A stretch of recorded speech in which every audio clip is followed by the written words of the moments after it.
Hi guys, welcome to another episode of the Armchair Review with Kith and Viren. Today's discussion is going to be a very general conversation about the creation of and formation of sports bubbles in the post-COVID era and following Project Restart, across all sports. So before we delve into the main content, Kit, would you like to enlighten our user, our followers on what a sports bubble is? Thanks, Viren, and it's been a while as well doing another episode, so it's nice to be back. Exactly. So I think, a sports bubble takes, I think, different forms. So I think what we saw with competitions like the Champions League or the Europa League, you had basically, I think from the quarterfinal stage onwards, all the teams being in one city, effectively traveling only between the team hotel and the ground, and all the matches were played at one stadium effectively, or two stadiums, I think, and then came to one in the same city. So it was a mechanism to isolate the players from the general public, and thereby trying to make sure that they are not exposed to the potential of COVID-19. So now that's what happened with kind of a more international dynamic at the Europa League and the Champions League stage. The other extreme of the sports bubble, I think, is the NBA bubble, which was concluded successfully, I must say, where teams were initially asked to isolate their players individually, and then all of them came into Disneyland in Florida, and so there was a bubble within Disneyland where they played all their games. In fact, it was quite strict, and even there were, even media personnel were not allowed.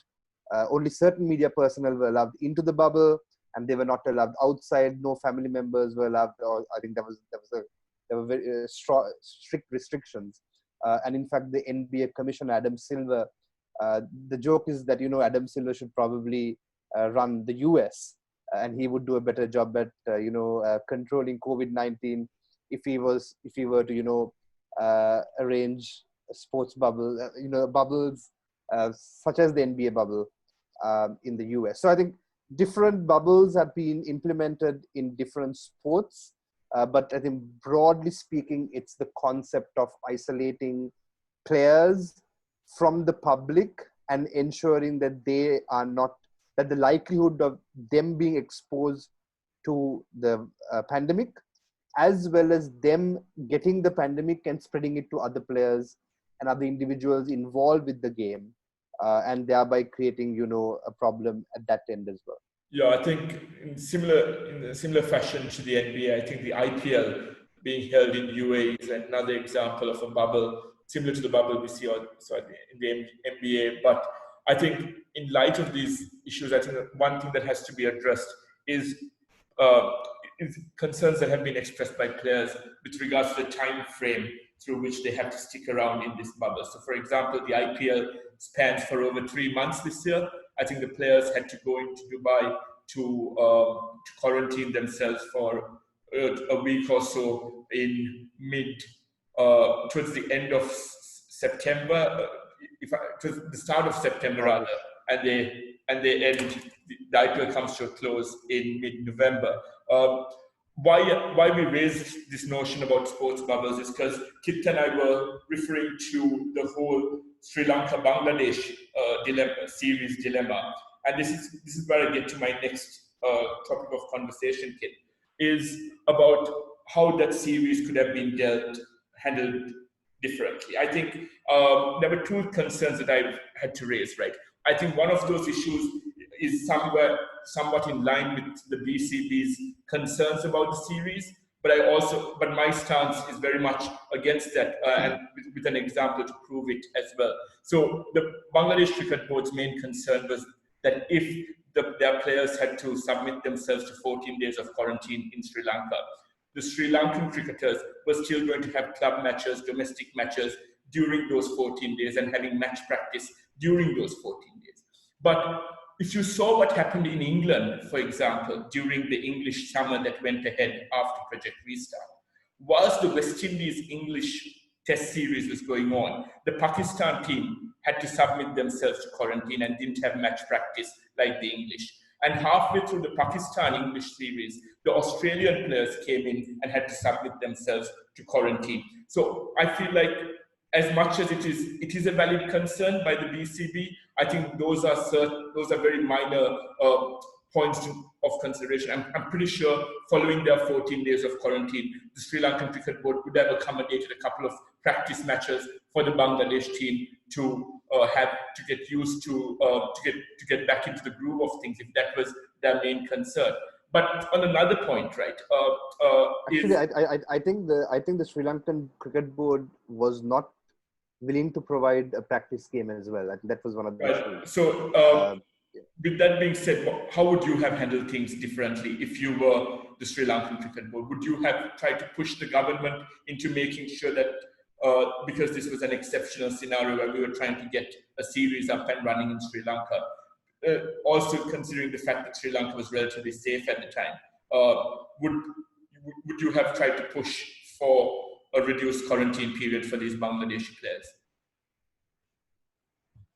Well, I think there are several factors to be considered here. One is the fact that I don't think the 14-day period in kind of quarantine in a hotel, I think it's very different between how it was done in England and how it can be done in Sri Lanka, because in England, the hotel itself was directly linked to the grounds. Yeah. And therefore, players could go to the grounds, train, and so on. We don't have those facilities in Sri Lanka. So a player, if the quarantine in a particular hotel, a 5-star hotel probably, and then travel between the hotel and the ground and so on. So so that means that there are more variables, there are more individuals in that process who will be exposed or will have to be kind of in that bubble for 14 days. So I think that's one key difference between what's happening in England versus what could be done in Sri Lanka. The second thing is that I think 14 days in quarantine in Sri Lanka, and quarantine in the sense of staying inside the hotel, so not even being able to walk around, is quite mentally taxing. And I think that's something that needs to be considered. A lot of the Australian and England players have already spoken about this as to what the mental health effects of being in quarantine for 14 days without any access to, family or friends or so on, right? So that's I think a fair concern by the Bangladesh Cricket Board. I think that's quite fair. In terms of what could have been done, I think it ultimately comes down to trust between the two countries. Because at least at the point at which we were discussing this, which was about a month or so ago, the cases were still quite active in Bangladesh. There were no community spread or cases in the Sri Lankan community at the time. Of course, things have changed quite drastically over the past week, but at the time things were very much different. Given that, I think under the circumstances, the Sri Lankan government and the health authorities in particular were risk averse, and fairly so. I think it would have been an absolute disaster, PR disaster for starters, in addition to the health and kind of social disaster that could have happened if even one Bangladeshi player was infected and it spread and it created a cluster in Sri Lanka. So I think under these circumstances, it's always better to be risk averse. And I don't fault the health authorities for what their position was necessarily, nor do I fault the BCB for their position. I think what could have potentially been done is maybe a 7-day quarantine in Bangladesh with, the BCB, imposing it and kind of strictly adhering to it. And also making sure that those processes were adhered to between wherever they were quarantining in Bangladesh to the airport and so. So it could have been, a private flight maybe without being exposed to a public flight. And then another 7-day quarantine in Sri Lanka.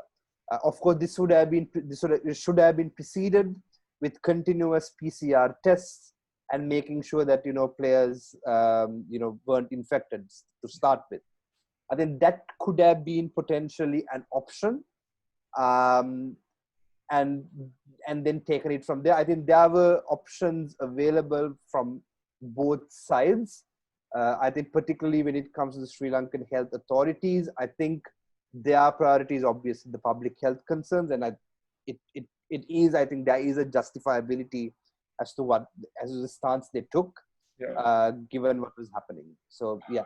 I think you've just proposed a model that could be very feasible for bilateral series, in saying that you need to quarantine for a week in your home country before you tour overseas. Linking that, but I think it comes down to I think it comes down to like trust, right? Exactly.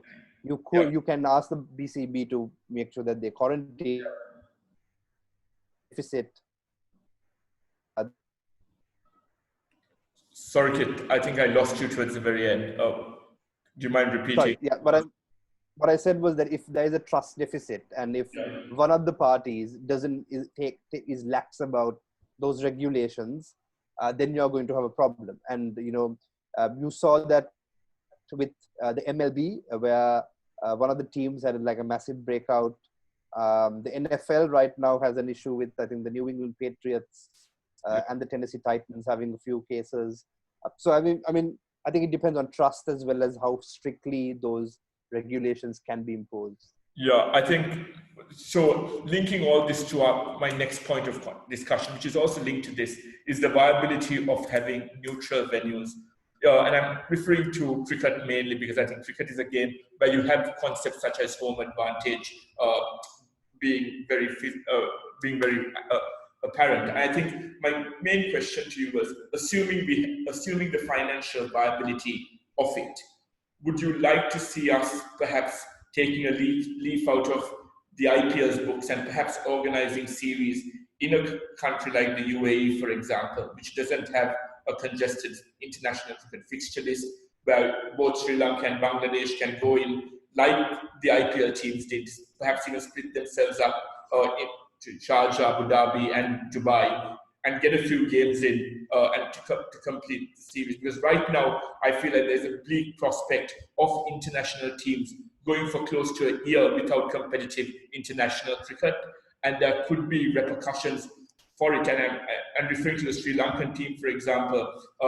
That is one thing that I think is a pressing concern for our backroom staff, where Mickey Arthur said that they've had programs for the past 3-4 months, making sure players come in and remain active and engage with the sport. But at the point at which there's no short-term goal, I think you're just starting to lose time.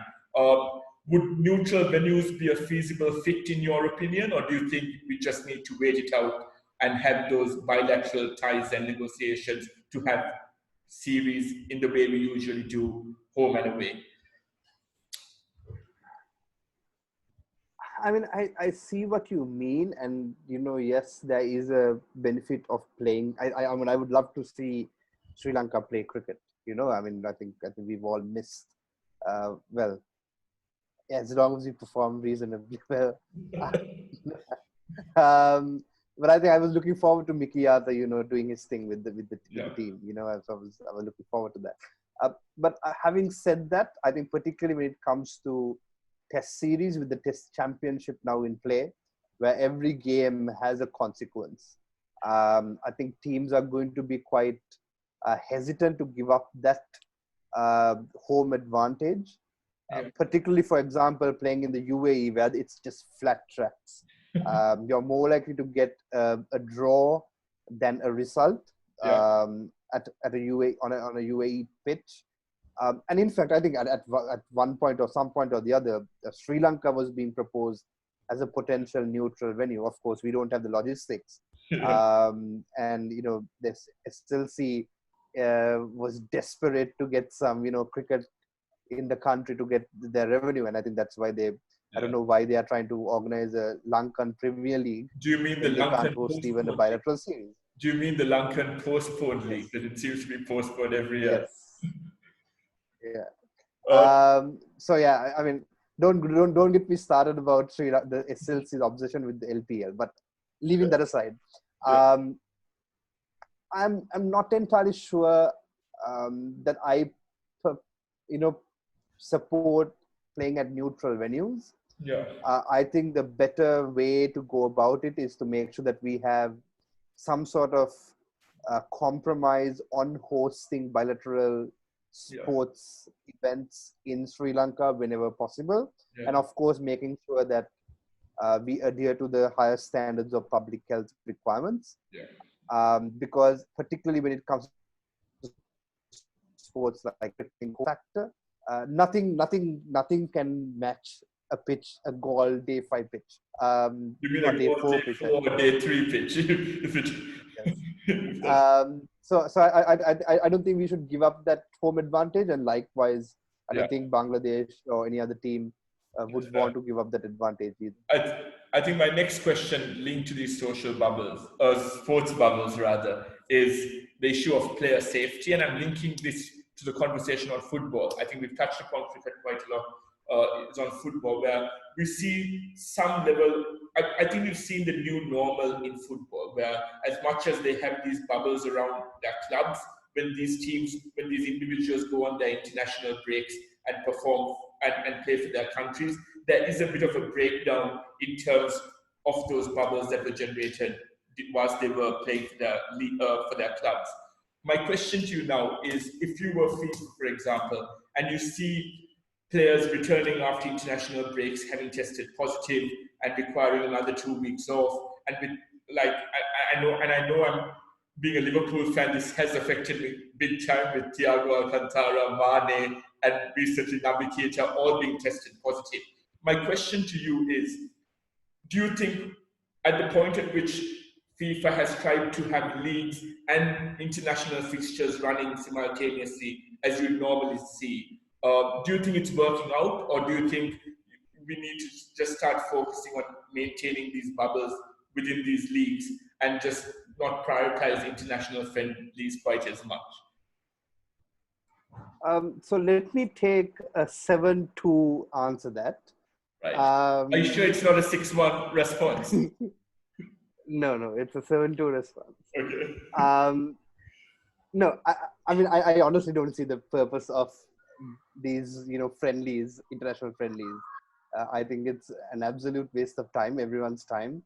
And also, the league, what is it called? The League of Nations, or what? The UEFA Nations League, and as Yeah, Nations League. I think I kind of agree with Arsene Wenger on this. exactly That it's a waste of time. No one understands what's going on. I think it's a tournament that allows England to get close to a final because they don't have to go through too many knockout rounds. But I think overall, I think it's a waste of time. Yeah. The only good thing as a Manchester United fan is that it's given me 1 week's break from more heartbreak and depression. Yeah. But having said that, I think it's an absolute, and it's an unnecessary risk. Why are you, when teams are taking such measures, when countries individually at the domestic level are taking such measures, and we all know that international travel increases the potential for contracting the virus. Yeah. Under all these conditions, why are we exposing these players to these conditions? And secondly, the most important thing is, some countries take these conditions more, aren't as rigid with their regulations as others. I mean, Brazil and the US, for example, don't take COVID-19 regulations as seriously. At least maybe their footballing associations might, but their governments don't. Yeah. So a Brazilian or an American player goes home or plays against one of those teams, contracts the virus, and gets back home, gets back to the UK or Spain or Germany or wherever to play, and then either infects other players or has to stay away. So I mean, it's an unnecessary risk. I see why FIFA and all these individual associations want to do it, because it brings in TV revenue and so on. However, I don't think it's necessarily the wisest thing to do. In fact, I think the Nations League is a useless tournament. which did absolutely nothing. And so, yeah, I mean, that I just have a thing against international friends. And I think we've both analyzed why there's a breakdown of these bubbles that have been formed domestically through us having these international friendlies. But and just a quick overview as to why there is opposition to us not having friendlies, etc., is the fact that you have the Euros scheduled for next summer, and international teams, etc., have raised concerns that they won't have time to prepare their teams for it. Do you think that the Euros next summer should be a priority, or do you think the priority should be to ensure that these leagues run as smoothly as possible, i.e. make sure that these players' safety is prioritized by making sure that there aren't too many positive cases within these teams, etc.? Or do you think it's not a trade-off either way? I don't think it's a trade-off. I think we are trying to compare apples and oranges here. Because I think Euros are important for national teams, and you can't take that away from anyone. And in fact, the Euros is a good tournament. I mean, it's a high-quality tournament. So is what's it called? CONCACAF. So I mean, you've got these regional tournaments which are of very high quality. So I mean, I understand why these national teams want a few games leading up to it. I think trying to shoehorn the friendlies alongside the Nations League in a packed schedule already is quite counterproductive, because it's only going to lead to more busy schedule. It's only going to lead to more injuries, and players, the likes of Harry Kane, and might not be able to play the Euros because they have a congested schedule and will get injured towards the end of the season. So I think overall, teams, if they want to prioritize the Euro League, for example, then they need to prioritize that and say, okay, let's scrap the Nations League for a year. We don't need this. It was created for TV revenue.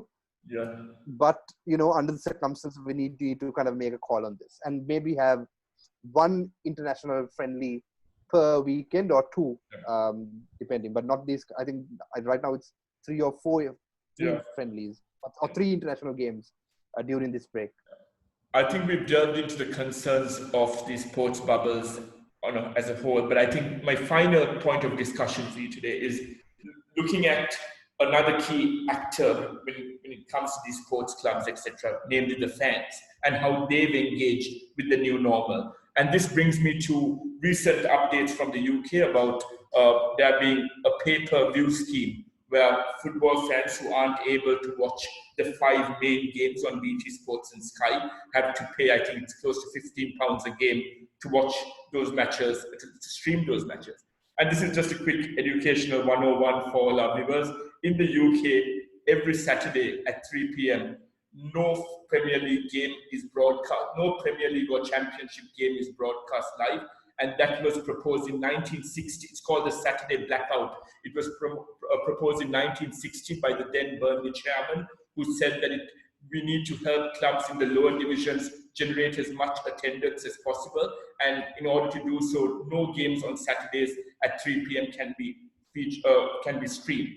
And that in itself had a lot of opposition from lower-tiered sides in the Premier League, etc., because most of their games were brought into that Saturday 3 p.m. time slot, leaving the Premier League with a huge pulling power to have those big games scheduled for either late-night kickoffs or early kickoffs. And now this, I think, exacerbates that at the point at which your 5 games that aren't going to be televised are likely to entail mid-table or lower-tier sides. And you're also further disenfranchising these fans who've had to sacrifice not being able to see their players live because of these sports bubbles that have been created.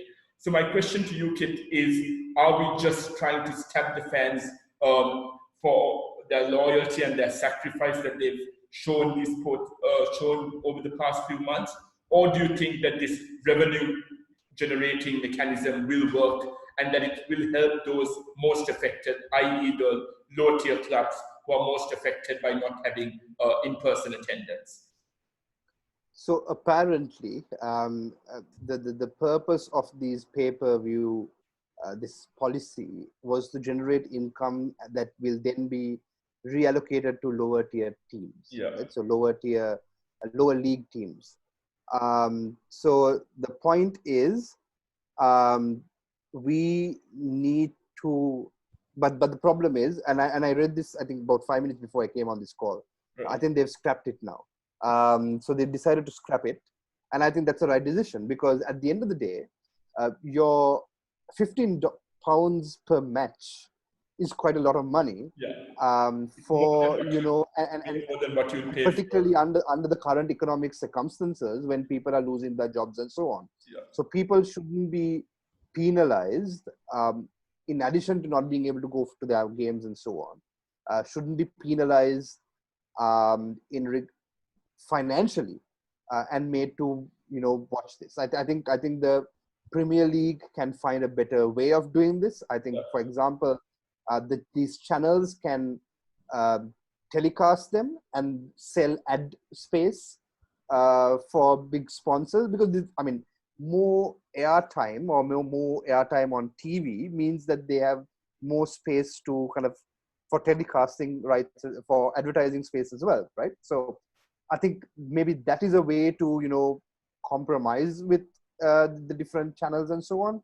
But I don't think the pay-per-view option is the right way to go. I think it's unfair on the fans, and I think it's particularly, like you said, it's unfair on the the lower tier teams as well, because now they are it's their fans who are going to be affected even more.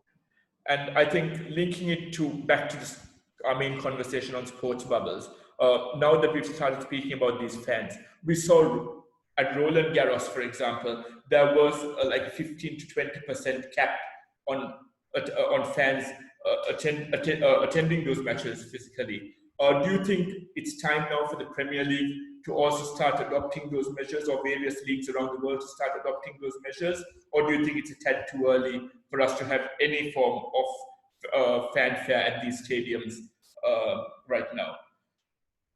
I think it depends on from place to place. I don't think you can make a uniform decision, particularly given the nature of the pandemic.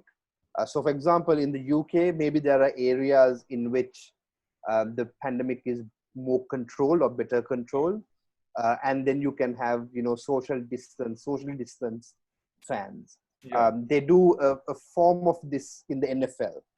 So some games, some teams are able to, and their governors, their states have allowed fans in their stadiums. Yeah. But for example, you can't allow Liverpool to have fans when Liverpool is the hot spot right now for COVID-19 in the UK, right? So if you are locking down the city to control and all other kind of public interactions, then I don't see any sort of legitimacy in opening it up for fans. Yeah. So I think it'll probably depend from city or town to town, in fact. Yeah.